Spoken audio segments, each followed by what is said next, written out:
Eder, Mech, Pallister. Liliana era scomparsa, quindi c'era stato questo colloquio con Sebastiano, dove la signora gli aveva rappresentato che sapeva alcuni aspetti di Liliana, quindi anche del fatto delle lamentele, del fatto che non andavano d'accordo. Non era una coppia felice così come stava affermando Sebastiano. E quindi ritorna dopo aver lanciato alcune minacce, questo dice la signora, Sebastiano cerca la signora per cercare, insomma, per avere un colloquio. Nella nuova versione di Sebastiano, l'amico dell'albergatrice lo ha trainato con l'auto. Non è così, perlomeno abbiamo un messaggio, abbiamo avuto modo di visionarlo, dove Sebastiano spiega e dice che era stato un problema della batteria dell'auto e che poi è ripartita e quindi non c'era bisogno, quindi sta dicendo un'inesattezza. Probabilmente Sebastiano ha collegato i cavetti della batteria alla staccionata e l'auto si è accesa.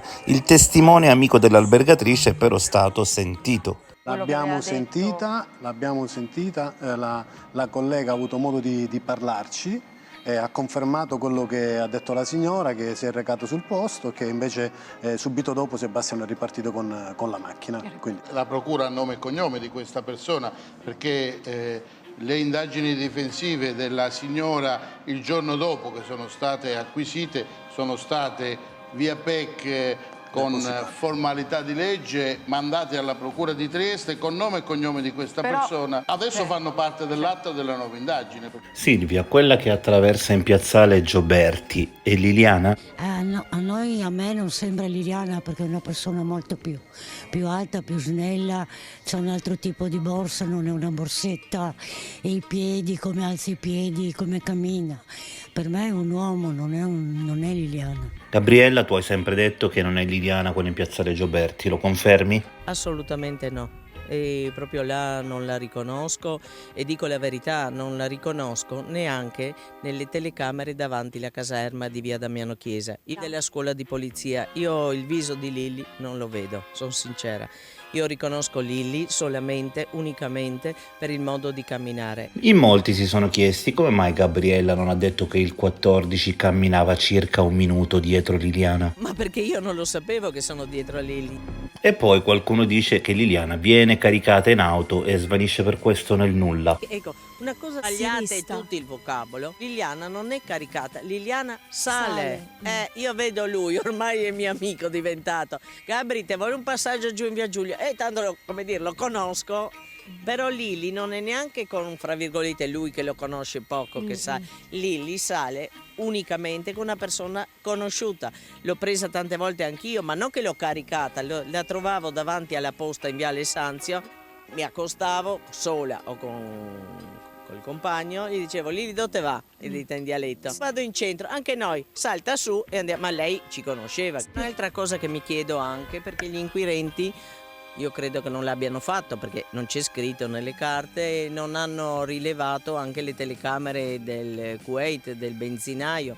Magari Liliana sul marciapiede avrebbe potuto essere vista se camminava soprattutto dal lato sinistro. In quel periodo facevo molta attività fisica e scendevo per andare in palestra in via Torre Bianca. Da casa in via Torre Bianca io passo davanti alla Wind e io faccio il tragitto di lei. Io mi chiedo, gli inquirenti che avevano a disposizione le telecamere, perché non hanno fatto due cose importanti. Una, secondo me, chiedere ai due signori che stanno venendo verso la caserma in su.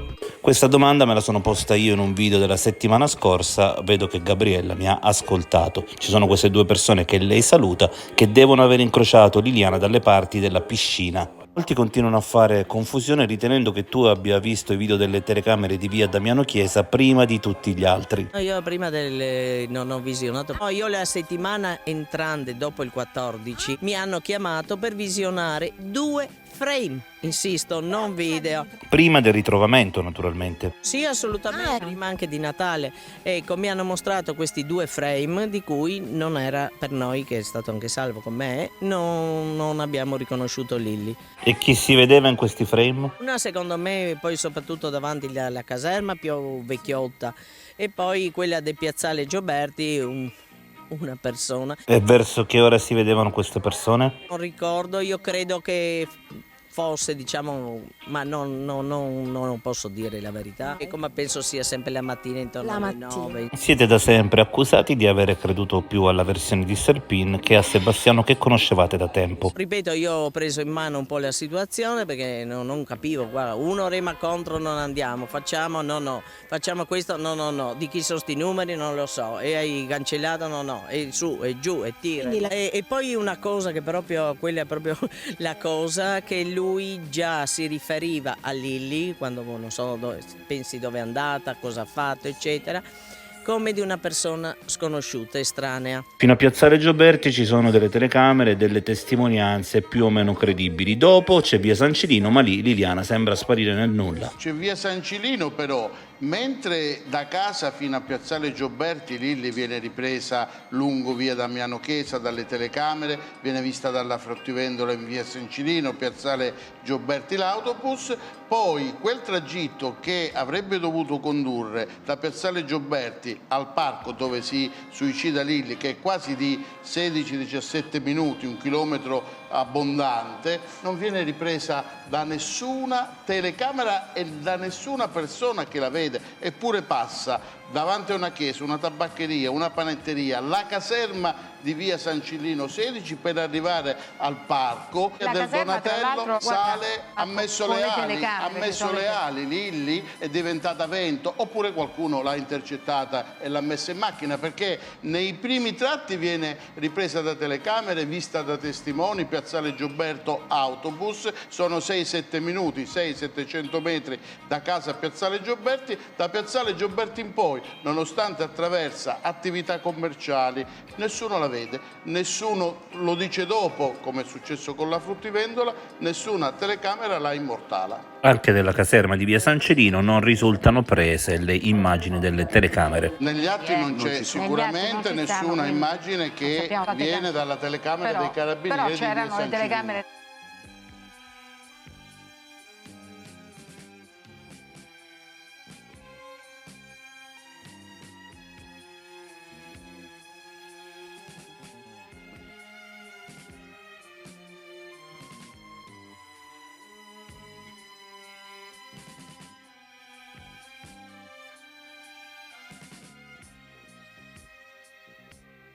Ehi, non dimenticare di iscriverti a questo canale.